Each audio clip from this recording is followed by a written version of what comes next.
Со мене во студиото е докторката Татјана Баевска-Вучковиќ, која што е директор на Никоп Медикал. Добро утро во утренски брифинг. Добро утро до вас и до гледачите. Благодарам на поканата за гостување во вашата емисија. Ве повикав бидејќи денес утре славите една година од основањето на Никоп Медикал. Јас го запознав и вашиот газда Кирил Лазаров, кој што дури овдека беше пред некој месец гостин и така натаму. Во едно рискантно време, време на пандемија, се основа една организација која што барем по ова што гледаме во јавност, оглас и така натаму, некако брзо експандираше. Какви ви се оценките за првата година, да кажам, од постоењето? Така, да. Па навистина е задоволство што утре го славиме првиот роден ден, значи од основањето на Никоп Медикал, и со тоа всушност една година сме блиски, достапни и квалитетни за граѓаните, кога имаат потреба од видот на услуги кои што ги овозможува Никоп Медикал. Никоп Медикал е поликлиника на примарно ниво и дава здравствена услуга на примарно ниво во ординација, во домашни услови или во работна средина. Каде ви е лоцирана поликлиниката? Поликлиниката е лоцирана во општина Кисела Вода на булевар Борис Трајковски број 62. Тука е како база, нели? Тука е поставена, меѓутоа со ресурсите со кои што располагаме сме достапни на територија на целиот град, па и на територија на целата држава. Вашата, да кажем, идеја и клиника и така натаму доби особена интерес во јавноста. Беше неодамна во процедура и закон за евентуална можност и приватни брза помош, како се викаше тоа, итна медицинска помош, да се овозможи, па тоа заглави некако во парламентот, се отворија дискусии и така натаму. Мислам дека се повеќе партиско-политички отколку што реалните потреби. Да. Јас бев еднаш два пати да се тестирам на вашиот пункт, бидејќи ова се поклопува со пандемијата и така натаму, таму беше стварно добро. Морам да кажем и во другите приватни организации прилично брзо, ефикасно организирано и така натаму. Ова во државни малку човек мора повеќе да чека, но сте значително и поевтини во таа услуга. Сакав да прашам како ви оди овој сегмент од тоа што се бавите со овие возила за итна медицинска помош, бидејќи видов паркирани најмодерни, па сигурно имаш едно 15 ако не е повеќе. Знаете како интегрираниот здравствен систем е базиран на 3 нива: примарна, секундарна и терцијарна. Тоа ја прави конекцијата со надоврзување на секторите. Примарната е базата. Исто како кога почнувате куќа да градите. Ако темелите не ви се здрави како што треба, следните катови може да бидат, нели, на лоши темели. На лоши темели. Во период на светска криза, како што е пандемијата, каде што веќе 2 години помина, веќе сме во 3-та година во пандемијата, се случи да примарната здравствена заштита, која што е база и која што според член 39 од Уставот на државата е загарантирана за секој граѓанин, да не се овозможи тоа.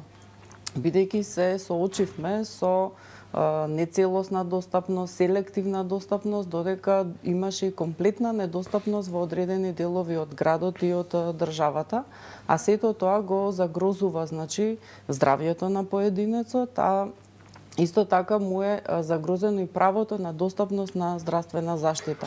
Се каже приватно здравство, веднаш се мисли на скапи сметки, не знам, заработки преку секоја мерка, излегува некои податоци.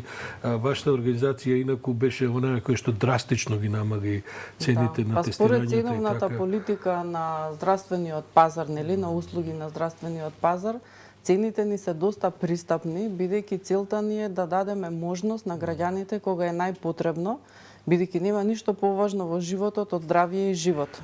Кога велите најпотребно, еве ги овдека ги гледаме тие единици, морам да кажам дека јас приватно поминав со мојот татко кој што почина за време на пандемијата, во една фаза беше кога ни требаше токму овој вид на услуги, домашни посети, како да кажем, транспорт и така натаму, и тоа тешко се добива со државното здравство, бидејќи добро, целиот систем беше под притисок, а веројатно кога е нормална ситуацијата, тоа оди отежното.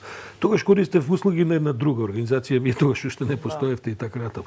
Со колку возила располагате? Низ цела Македонија ги правите овој вид на услуги? Скапи ли сте? Значи, ресурсите со кои што располагаме, бидејќи многу е тешко да се создаде нешто, тоа беше еден од најголемите предизвици посебно во делот на кадарот, Да не зборам за капиталната инвестиција на основачот, бидејќи сериозно чини да се започне еден ваков вид на услуга со ваков вид на ресурси. Во моментот располагаме со 10 амбулантни возила кои што имаат најсовремена апаратура, се опремени со најсовремена апаратура. Имаме 25 тима од доктор, медицинска сестра, техничар и возач и вкупно во моментот броиме 82 вработени лица. Тоа се овие ротации 24 часа дневно. Само во Скопје или? Не, значи оперативни сме во градот, во државата и надвор од државата. Што значи тоа надвор? Вршите транспорти, да. И токму тоа сакам да го потенцирам, даваме можност на граѓаните кога во одредени ситуации на вистина имаат сериозна потреба од ваков вид на услуга. Во целиот овој период за една година имаме повеќе од 35.000 километри поминато. На Балканот, во регионов сме секојдневно присутни со медицински транспорти, меѓутоа далечни дестинации сме имале Венеција, Германија сме имале. До сега најдалечната дестинација е Скопје, Бон, Скопје, тоа е 4.000 километри. И беше овозможено, бидејќи возилото, како што кажав, е со најсовремена апаратура.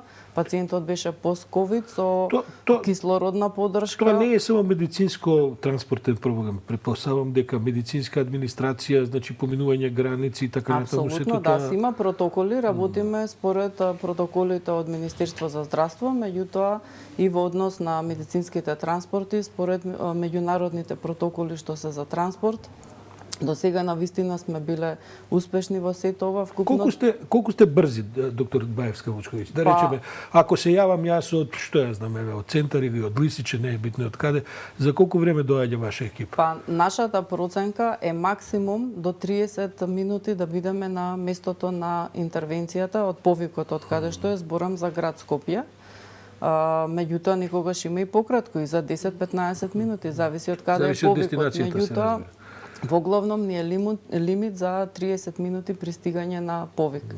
Може да не добијат преку 15-515, имаме апликација која што може да се користи, нели, да се порача некоја услуга каде што нема итнос. И повторно ќе кажам да овој вид на услуги во овој период, да кажам, на пандемијата сериозно помогнавме за квалитетот на живот на пациентот да има можност. Основачот кој што е лидер, нели, во однос на обезбедувањето со здравство како спојка, безбедност и грижа за здравје представува идеална комбинација. Занимлива е таа комбинација. Да, за во однос на влијање, да позитивно да се влие за квалитетот на живот. Логистиката која што има НИКОП на терен, бидејќи имаат 90 патроли на територија на државата. 90, да, апсолутно заеднички даваат поддршка и на нашите, да кажам, служби. Колку ви е популарна оваа домашна посета услуга, бидејќи таа претпоставам дека ви е во врвот на понудата, претпоставам дека има луѓе кои доста е пристапна во однос на цена, значи целта како менаџер, бидејќи сум сертифициран менаџер сертифициран менаџер за управување со здравствени установи, целта ми е да бидеме блиски и достапни за граѓаните. Не ни е целта да еднаш да не повикаат и да се исплашат колку ќе платат и после да им е страв повторно да се јават. Смееме нешто цени да спомнеме? Како тоа изгледа? Може, например, домашна посета со посета од лекар и медицинска сестра 1500 денари.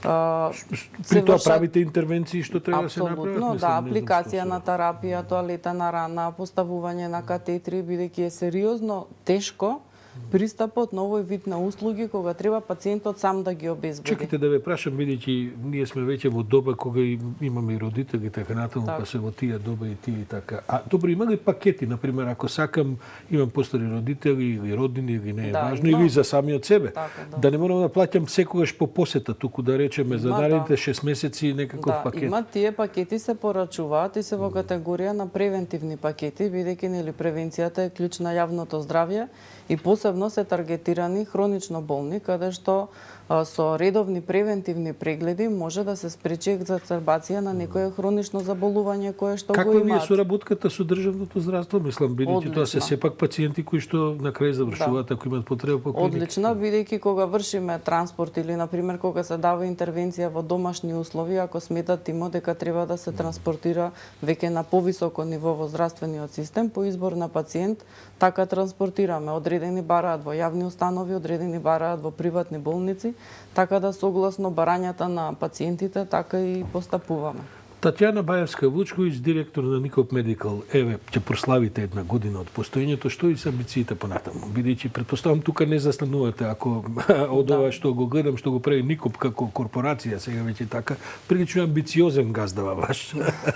Нешто да не Заеднички амбициозни сме, да. Ќе одите ли која е наредната фаза Да. сега? Па знаете како во главном предност на секој еден менаџер што е да ги слуша потребите на граѓаните и на заедницата. Започнавме значи со овој вид на услуги. Во меѓувреме, значи од есента имаме ординација со матичен лекар во поликлиника Шуто Оризари, бидејќи таму постојано има дефицит на матичен Многу лекар. занимливо. Какви ви се искуствата таму? Еве, Одлични. иако е краток периодот Да, и така. одлични, да. Има интерес, значи доближуваме избор на матичен лекар, каде што тие граѓани што живеат таму не треба да патуваат во друга општина, туку во својата општина да ја добијат услугата. Исто така, бидејќи во мрежата на матични лекари во Кисела Вода, каде што сме позиционирани, има дефицит на матични лекари. Од месец јануар, значи имаме матичен лекар кој што е нели за општина Кисела Вода, така да и на овој начин, овој вид на услуга ја овозможуваме за граѓаните. Согласно потребите, бидејќи на секого времето многу чини, наш таргет е да го згрижуваме семејството од 0 до 100. Во следниот период, значи, ќе пристапиме на проширување на просторот и на дејноста во однос на матичен лекар како избор за гинеколог и педијатар и на тој начин ќе го заокружиме нели цело едно семејство со сите потреби кои што се. Значи, се ширите во областа на примарното здравство? Да, да. А оваа, како да кажем, обично гледам од неколку видни овдека клиники, веројатно Да, одлично секундарната, работат. да. Секундарна, па гледам и терцијална, имате Да. амбиции натаму да оди Па, показнава? знаете како, чекор по чекор одиме, бидејќи, пак ќе кажам, е сериозна инвестиција, комплетно приватна инвестиција е на основачот. Сега одиме во оваа фаза да го заокружиме овој дел со матични лекари, а секако следната фаза, здравје Боже, би било и секундарна здравствена услуга, каде што пациентот комплетно на примарно и на секундарно ниво би бил комплетно обработен. Кај наоѓате докторке, бидејќи тоа е еден дефицитарен Да. кадар. Па јас со Сите бегаат од задоволство земјава. да Добро ги кажам. плаќате, бидејќи гледам дека се ширите, а тоа е дефицитарен Значи во кадар. моментот имаме 25 доктори, ако ви кажам дека чекаат некои 15-тина кои што сега се дипломирани, бидејќи они генерацијски си се познаваат, во главном се млади колеги. 9 од нив ги подржуваме за специјализација и целта ни е да дадеме една слика и сигурност на колегите да својата иднина ја гледаат во државата, бидејќи навистина е сериозно, тешко е да се добие еден таков профил. Минимум 15 години треба континуирана едукација во однос на медицина, општа медицина, па специјализација, така да тоа се сериозно скапи профили во системот. И токму во таа насока гледаме да, значи, просторот каде што престојуваат е навистина по сите протоколи, имаме квалитетна комуникација во однос на нели менаџер, одговорно лице и вработени. И задоволството мое е што повикуваат свој блиски, бидејќи кога тие се задоволни, нели секој сака да биде дел од тоа семејство. Доктор Татјана Баевска-Вучковиќ, директор на Никоп Медикал, ви благодарам за една годишнината на Никоп Медикал. Се гледаме за 10 години. Благодарам. Добро, се надеме и ние ќе бидеме за 10 години. Да, може и поскоро, бидејќи следниот месец па правиме една година од Никоп Лаб. Аха, тоа е ова посебниот дел што Да, тие се лабораторијата е на подоцна ги секундарно отворите ниво. од Медикал, да. Таа е на секундарно ниво, според системот се два правни субјекти во овој период. биохемиска и молекуларна диагностика работиме. Ќе се вклучиме од таму. Ајде, Да, баш ме интересира може, да не биде да. студиски разговор, туку баш Може. ќе ја пуштиме Ќе ми можда и биде колешката драго да Елизабета, бидете а можда наш јас ќе гостин. дојдам да, Да. баш да видиме како изгледа тоа. Не мора да ве на лице тестираме, место. може да И се да ми видиме. тестирате, не е лошо, ќе фатам некој попуст ќе дадем. Да, секако. Благодарам, доктор. Ова беше нашата мала приказна за Никоп Медикал, навистина една исклучително, да кажем, експлозивна и експанзивна фирма која што задоволува она што недостасува на македонскиот здравствен пазар.